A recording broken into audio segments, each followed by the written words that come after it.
जोहार दोस्तों, मैं सागर स्वागत करता हूं आपका जोहार झारखंड में। दोस्तों, आज जो है हम लोग एक काफ़ी ज़्यादा इंपॉर्टेंट टॉपिक को कवर करने वाले हैं। ये जो टॉपिक है आपका, ये चाहे झारखंड सीजीएल का एग्जाम ले लीजिए या फिर दरोगा का लेंगे, एक्साइज कांस्टेबल का लेंगे, जेपीएससी का लेंगे, चाहे कोई सा भी आप एग्जाम लेते हैं, तो इसमें क्या है कि इस टॉपिक से एक क्वेश्चन तो कंफर्म आता ही है। तो काफ़ी ज़्यादा इंपॉर्टेंट टॉपिक है दोस्तों ये झारखंड का नामकरण। ठीक है, यानी अलग अलग कालखंड में अलग अलग समय में झारखंड को अलग अलग नामों से जाना जाता था। आज इसी के बारे में एक विस्तृत अध्ययन करने वाले हैं हम लोग। तो फिर दोस्तों स्टार्ट करते हैं, काफी ध्यान से देखेंगे। और हाँ, सबसे पहले तो आपको मैं बता दूं, अगर आपको चीजें समझ में आती है तो लाइक करेंगे, और अगर कहीं पे कुछ परेशानी रह जाती है या फिर अगर कोई चीजों को समझने में परेशानी आती है तो आप कमेंट में मुझे अपना सुझाव भी दे सकते हैं। ठीक है, तो दोस्तों फिर स्टार्ट करते हैं। तो देखेंगे सबसे पहले जो मैंने लिखा है ऐत्रेय ब्राह्मण, है ना। ऐत्रेय ब्राह्मण, ऐत्रेय ब्राह्मण में क्या है कि झारखंड को पुंड या फिर पुंड कहते थे। ऐत्रेय ब्राह्मण में झारखंड को पुंड या फिर पुंड कहते थे। ठीक है, अब दूसरा बात करते हैं अथर्ववेद। अथर्ववेद में झारखंड को व्रात्य प्रदेश कहते थे। अथर्ववेद में झारखंड को क्या कहते हैं? व्रात्य प्रदेश। ध्यान से याद भी रखेंगे दोस्तों, यहीं पर क्लास में आपको याद करके ही जाना है ना। फिर प्रयाग प्रशस्ति, ये प्रयाग प्रशस्ति आप लोगों ने काफी अच्छे से जानते होंगे दोस्तों, समुद्रगुप्त से रिलेटेड है। समुद्रगुप्त के प्रयाग प्रशस्ति में झारखंड को मुरंड बोलते हैं, याद रखेंगे। प्रयाग प्रशस्ति में झारखंड को क्या बोलते हैं? मुरंड बोलते हैं। अब आ जाते हैं भागवत पुराण, है ना। भागवत पुराण में झारखंड को जो है किकट प्रदेश बोलते हैं।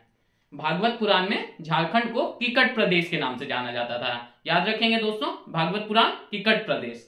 ठीक है, अब महाभारत के टाइम पर आते हैं, है ना।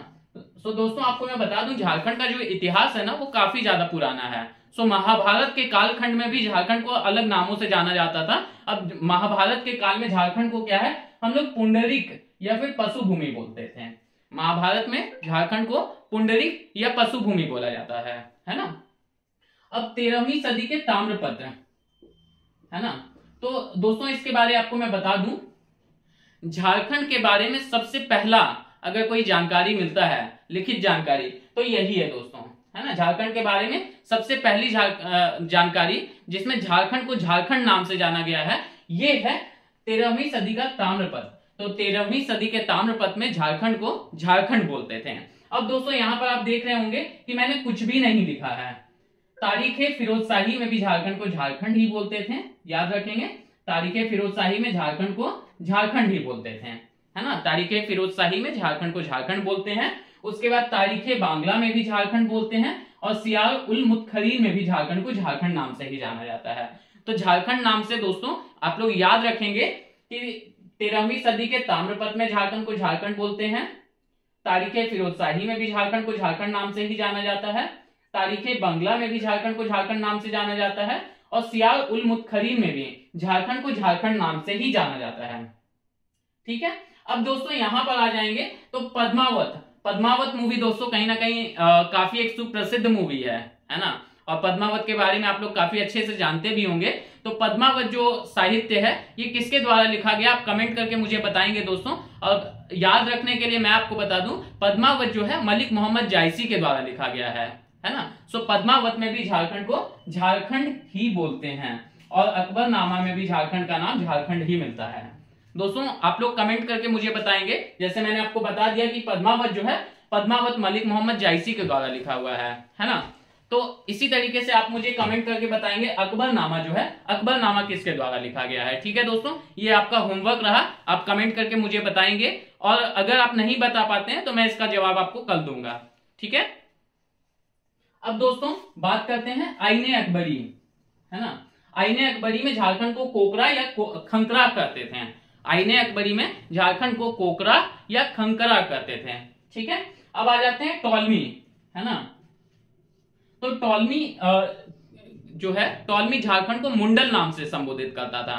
टॉलमी आप लोग याद भी रख सकते हैं, टॉलमी कैसा था? मुंडा था, तो मुंडल। ठीक है, टॉलमी खुद भी मुंडा था और झारखंड को मुंडल कहता था। ठीक है दोस्तों, तो टॉलमी मुंडल कहकर झारखंड को संबोधित करता था, याद रहेगा दोस्तों। ठीक है, अब आते हैं हेनसांग, है ना। तो हेनसांग जो है, हेनसांग झारखंड को आप लोग ध्यान से देखेंगे किलोना साकुलाना कहता था। कीलोना साकुलाना, है ना। अब दोस्तों आप जानते होंगे हेन सांग, देखिए नाम से ही लग रहा है ये चीनी यात्री था, है ना। और हेन सांग किसके दरबार में आया था, आप लोग अगर जानते हैं तो कमेंट करेंगे दोस्तों। और वैसे आपको मैं बता दूं, हेन सांग जो है झारखंड या भारत में हर्षवर्धन के शासनकाल में आया था। सो हेन सांग जो है झारखंड को कीलोना साकुलाना कहता था, और जिसका अगर शाब्दिक अर्थ जानेंगे तो ये कर्ण सुवर्ण है, ठीक है। अब आते हैं तुजू के जहांगीरी में। तुजू के जहांगीरी में झारखंड को खोखरा नाम से जाना जाता है, याद रखेंगे दोस्तों, तुजू के जहांगीरी। तो तुजू के जहांगीरी में झारखंड को खोखरा नाम से जाना जाता है। अब दोस्तों बात करते हैं ऋग्वेद के बारे में।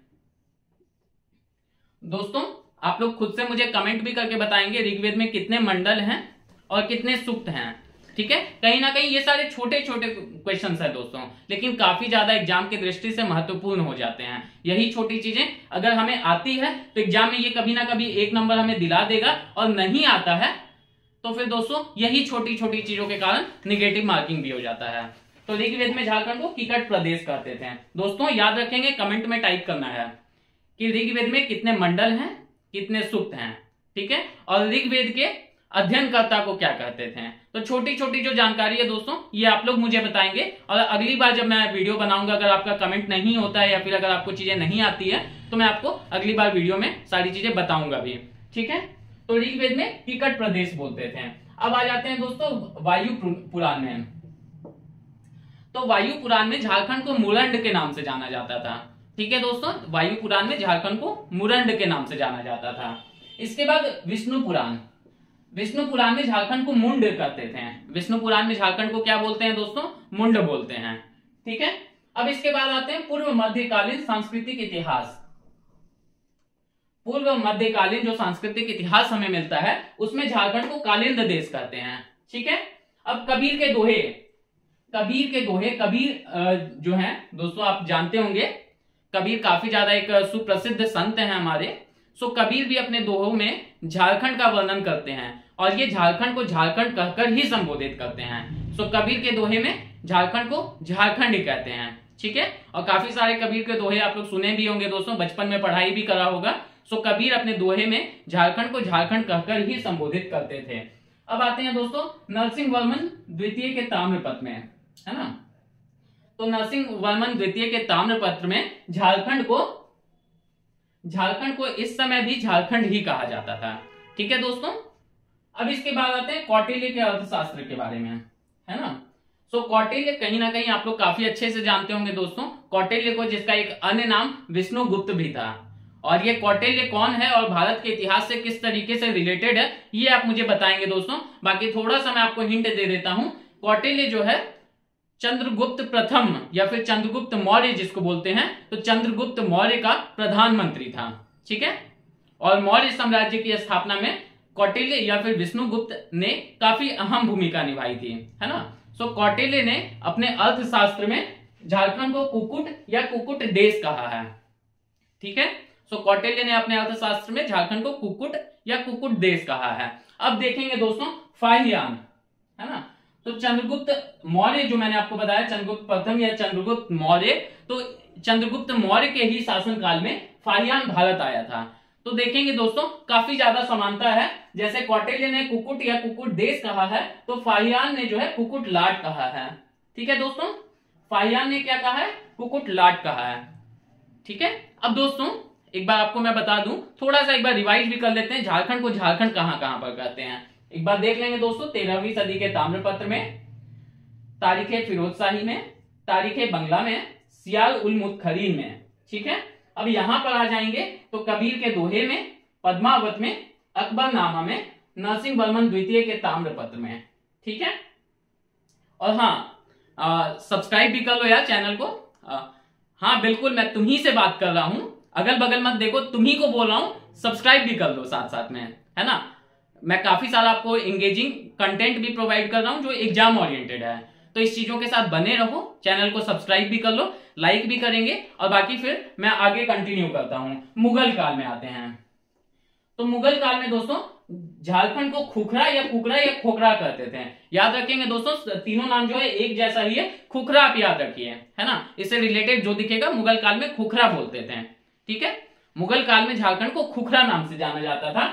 और ईस्ट इंडिया कंपनी जो है, ईस्ट इंडिया कंपनी अंग्रेजों का शासन, आपको पता होगा दोस्तों कि भारत जो है, भारत अंग्रेजों का गुलाम काफी 200 सदक तक माफी चाहेंगे 200 सालों तक भारत जो है अंग्रेजों का गुलाम रहा था।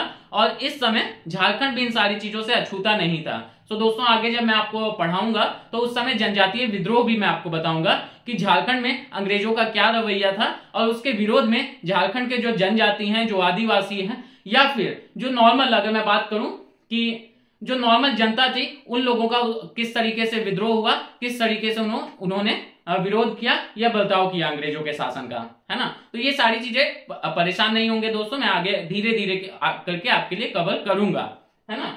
अब आते हैं दोस्तों, ये काफी ज्यादा इंपॉर्टेंट क्वेश्चन है। यहां पर आप चाहे तो VVI भी लिख सकते हैं, है ना। ये VVI क्वेश्चन है दोस्तों आपके लिए, इसीलिए मैंने सबसे नीचे रखा है ताकि इस चीज पर आप फोकस भी कर पाए। और मैं इसे एक बार अच्छे से आपको बता देना चाहूंगा, संथाल परगना काफी सारे एग्जामों में पूछा गया है दोस्तों कि संथाल परगना को किस नाम से जाना जाता था। तो संथाल परगना को कांगजोल या नरीखंड के नाम से जानते थे, है ना। संथाल परगना को दोस्तों कांगजोल या नरीखंड के नाम से जानते थे। एक बार मैं सारी चीजों को रिपीट कर रहा हूं, आप खुद से चाहेंगे तो खुद से कमेंट में टाइप भी कर सकते हैं, जिससे आपको याद हो जाएगा दोस्तों। चाहे आप जब भी ये वीडियो देख रहे हैं तो आप कमेंट में साथ साथ में टाइप भी करेंगे, जिससे आपको सारी चीजें याद हो जाए, ठीक है। ऐत्रेय ब्राह्मण में पुंड या फिर पुंड, अथर्ववेद में व्रात्य प्रदेश, प्रयाग प्रशस्ति में मुरंड, भागवत पुराण में किक्कट प्रदेश, महाभारत में पुंडरीक या पशुभूमि, 13वीं सदी के ताम्रपत्र में झारखंड, आईने अकबरी में कोकरा या खंकरा, टॉलमी जो है मुंडल करके संबोधित करता था। कर्म सुवर्ण, आप कमेंट करेंगे दोस्तों कर्म सुवर्ण कौन कहता था, ठीक है। पद्मावत, या ऐसे भी क्वेश्चन आ सकता है, मलिक मोहम्मद जायसी ने झारखंड को किस नाम से संबोधित किया है, ठीक है। तो पद्मावत में झारखंड संबोधन मिलता है। कौटिल्य जो है कुकुट या फिर कुकुट देश कहता था। कौटिल्य के समय ही फारयान भारत आया था। कौटिल्य या फिर चंद्रगुप्त मौर्य बोलेंगे दोस्तों, तो चंद्रगुप्त मौर्य या कौटिल्य के समय फारयान भारत आया था। तो दोनों नामों में काफी समानता है, कुकुट देश या फिर कुकुट लाट, ठीक है। मुगल जो है झारखंड को खोखरा कहते थे या कोकरा कहते थे, है ना। ईस्ट इंडिया कंपनी में इसे छोटा नागपुर कहा जाता था। और आप लोग काफी बार दोस्तों आप लोग एक अलग भी नाम सुनेंगे, चुटिया नागपुर भी कहते थे, है ना, झारखंड को। और संथाल परगना जो मैंने आपको बताया VVI क्वेश्चन है, हो सकता है यही क्वेश्चन आपके डायरेक्ट क्वेश्चन पेपर में छप जाए दोस्तों। तो संथाल परगना का नाम नरीखंड था, है ना, या कांकजोल था। सो संथाल परगना को दो नामों से जानते हैं, कांकजोल या फिर नरीखंड। तो दोस्तों आज के लिए बस इतना ही, मिलते हैं आपसे अगली वीडियो में, तब तक के लिए जोहार, धन्यवाद।